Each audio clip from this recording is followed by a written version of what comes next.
नमस्कार, मैं विनोदानंद झा, आपके चैनल प्रेक्षक प्रोफाउंड ट्रुथ में आपका हार्दिक अभिनंदन करता हूँ।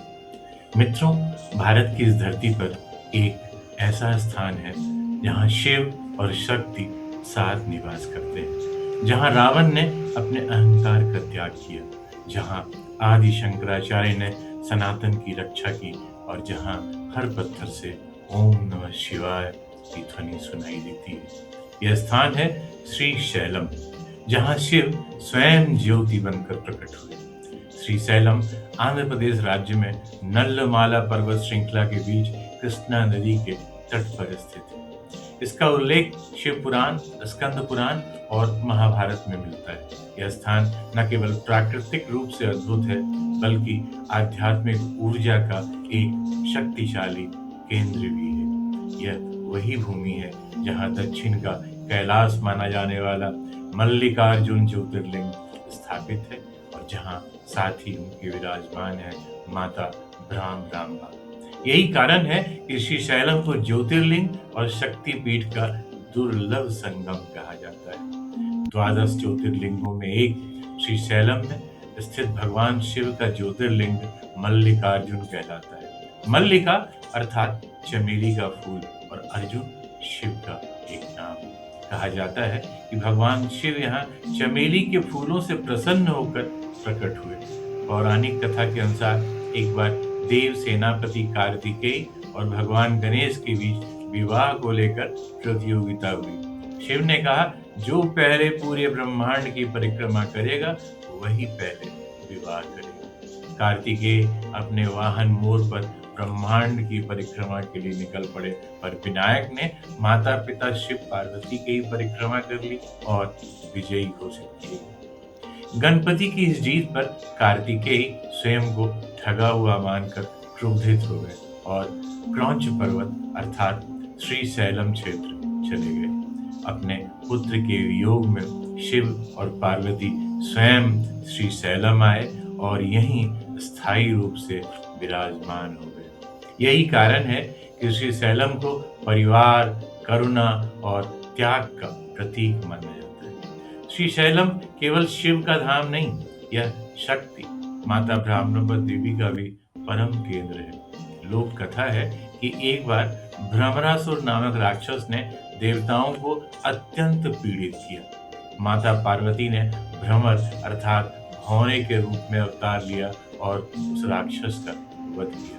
इसी कारण माता का नाम पड़ा भ्रामरांबा। वैद्यनाथ धाम और श्री शैलम दो ऐसे स्थान हैं जहां शिव और शक्ति दोनों साथ साथ पूजे जाते हैं। श्री शैलम उन दुर्लभ स्थलों में एक है जहां एक ओर ज्योतिर्लिंग और दूसरी ओर शक्तिपीठ एक ही परिसर में स्थित है। मंदिर की वास्तुकला वस्तुतः पत्थरों में लिखा इतिहास है। श्री शैलम मंदिर की वास्तुकला अद्भुत द्राविड़ शैली का अनुपम उदाहरण है। श्री शैलम मंदिर को सातवाहन, चालुक्य, काकतीय और विजयनगर साम्राज्य का संरक्षण मिला। विजयनगर शासकों ने मंदिर के विस्तार और सौंदर्यीकरण में अति महत्वपूर्ण भूमिका निभाई। ऊंचे गोपुरम, पत्थरों से निर्मित विशाल संरचना, ज्यामितीय संतुलन और आध्यात्मिक प्रतीकात्मकता, यह शैली दक्षिण भारत के मंदिरों की विशिष्ट पहचान है। मंदिर में अनेक मंडप, सभागृह हैं। ग्रेनाइट पत्थरों से बने स्तंभों पर देवी देवताओं, नर्तकों, पशुओं और पौराणिक कथाओं की सुंदर नक्काशी की गई है, जो तत्कालीन समाज, कला और जीवन शैली को दर्शाती है। सूक्ष्म नक्काशी और हर स्तंभ पर उकेरी गई शिव पार्वती की लीलाएं जीवंत है। गर्भगृह में मल्लिकार्जुन ज्योतिर्लिंग स्थापित है। यह स्थान अत्यंत संकीर्ण और अंधकारमय है, जो ध्यान और रहस्य का भाव उत्पन्न करता है। माना जाता है कि यह संरचना ऊर्जा संतुलन पर आधारित है। यहाँ स्थित भ्रामरांबा के मंदिर को शक्तिपीठ के रूप में मान्यता प्राप्त है, जहाँ देवी सती का ग्रीवा गिरने की मान्यता है। देवी का स्वरूप अत्यंत रहस्यमय और तांत्रिक प्रभाव वाला माना जाता है। इस मंदिर से जुड़ी एक अत्यंत रहस्यमयी कथा है। कभी कभी विशेष पूजा के समय मंदिर में अचानक भौरों की गूंज सुनाई देती है बिना किसी भौरे को देखे। भ्रमर नाद सुनाई देता है। पुजारियों का मानना है कि यह माता की उपस्थिति का संकेत है और उस समय की गई प्रार्थना कभी भी निष्फल नहीं। श्रीशैलम को केवल भक्ति का केंद्र मानना एक अधूरा सत्य है। यह स्थान प्राचीन काल से ही तांत्रिक साधनाओं का केंद्र रहा है। कहा जाता है कि जहाँ ज्योतिर्लिंग और शक्तिपीठ दोनों एक साथ हों, वहाँ तंत्र स्वतः जागृत होता है। स्थानीय जनश्रुति के अनुसार श्रीशैलम के नीचे नागलोक से जुड़ी गुप्त सुरंगें हैं। कहा जाता है कि कुछ विशेष अमावस्या की रातों में मंदिर परिसर के पास नाग स्वयं प्रकट होकर शिवलिंग की परिक्रमा करते हैं। इसी कारण यहाँ नागदोष शांति और सर्प भय निवारण की पूजा अत्यंत प्रभावशाली बनी जाती है। श्रीशैलम प्राचीन काल में कापालिक और अघोरी साधुओं का प्रमुख केंद्र भी रहा है। श्रीशैलम की अमावस्या साधारण अमावस्या नहीं होती। उस रात जंगल असामान्य रूप से शांत हो जाता है। पक्षी बोलना बंद कर देते हैं और हवा में कंपन महसूस होता है। कुछ श्रद्धालुओं का कहना है कि अमावस्या की मध्य रात्रि में मंदिर के शिखर से एक दिव्य प्रकाश उठता है जो शिव शक्ति के मिलन की ऊर्जा का द्योतक है। श्रीशैलम रावण के अहंकार के त्याग की कथा के लिए भी प्रसिद्ध है। श्रीशैलम पहुंचते ही रावण के मन में विचार आया, यदि मैं शिव का सबसे बड़ा भक्त हूँ तो यह पर्वत स्वयं मेरे सामने झुक जाना चाहिए।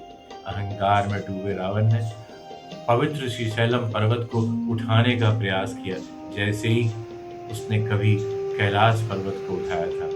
रावण के इस दर्प को देखकर भगवान शिव ने अपने चरण की एक अंगुल से पर्वत को दबा दिया। जिस रावण ने सभी देवताओं को पराजित किया था, वह उस पर्वत के नीचे स्वयं दब गया। उसकी शक्ति निष्फल हो गई। उस क्षण रावण को पहली बार अनुभूति हुई कि बिना विनम्रता के भक्ति अधूरी है। उसका अहंकार टूट चुका था। उसने वहीं भगवान शिव की स्तुति प्रारंभ की। कहा जाता है कि उसने अपने शरीर के नशों को वीणा की तरह उपयोग कर शिव की आराधना की। रावण ने कहा, हे महादेव, मैंने समस्त संसार जीत लिया पर अपने अहंकार को नहीं जीत पाया। मेरा दर्प हर लो, केवल अपनी भक्ति दो। रावण की सच्ची पश्चाताप भरी भक्ति से भगवान शिव प्रसन्न हुए। उन्होंने रावण को मुक्त किया और कहा, जहां अहंकार समाप्त होता है वहीं भक्ति का आरंभ होता है। शक्ति तभी सुंदर है जब उसमें विनम्रता हो। महाभारत काल में अर्जुन ने दिव्य अस्त्र प्राप्त करने हेतु नलमाला के वनों में कठोर तपस्या की। भगवान शिव ने उसकी परीक्षा लेने के लिए किरात अर्थात वनवासी शिकारी का रूप धारण किया। एक राक्षस पर दोनों ने एक साथ बाण चलाया। विवाद हुआ और अंततः अर्जुन ने समर्पण कर दिया। तब शिव अपने वास्तविक रूप में प्रकट हुए और अर्जुन को पाशुपात अस्त्र प्रदान किया। 8वीं शताब्दी में आदि शंकराचार्य ने श्रीशैलम की यात्रा की। यहीं उन्होंने श्री चक्र की स्थापना की, सौंदर्य लहरी के मंत्रों का प्रचार किया और सनातन धर्म को संगठित किया। आज भी श्रीशैलम की हवा में अद्वैत वेदांत की ऊर्जा महसूस की जा सकती है। श्रीशैलम के पास बहने वाली कृष्णा नदी को मोक्षदायिनी माना जाता है। यहाँ स्नान और दर्शन से पापों का नाश, पूर्वजों की तृप्ति और आत्मिक शुद्धि की मान्यता है।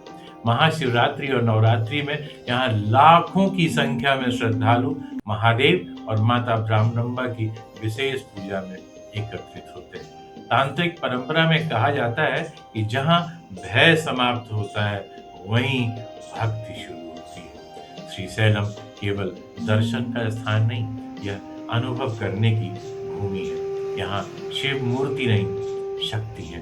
जो रहस्य से डरता है वह यहाँ ठहर नहीं पाता और जो स्वयं को खोने के लिए तैयार है वह शिव को प्राप्त करता है। मित्रों, श्रीशैलम केवल एक तीर्थ नहीं, यह आत्मा की यात्रा है। यहाँ केवल एक ज्योतिर्लिंग नहीं बल्कि अहंकार के विसर्जन का स्थान है, शिव शक्ति के संतुलन का केंद्र है, आत्मबोध और आत्मसमर्पण की भूमि है।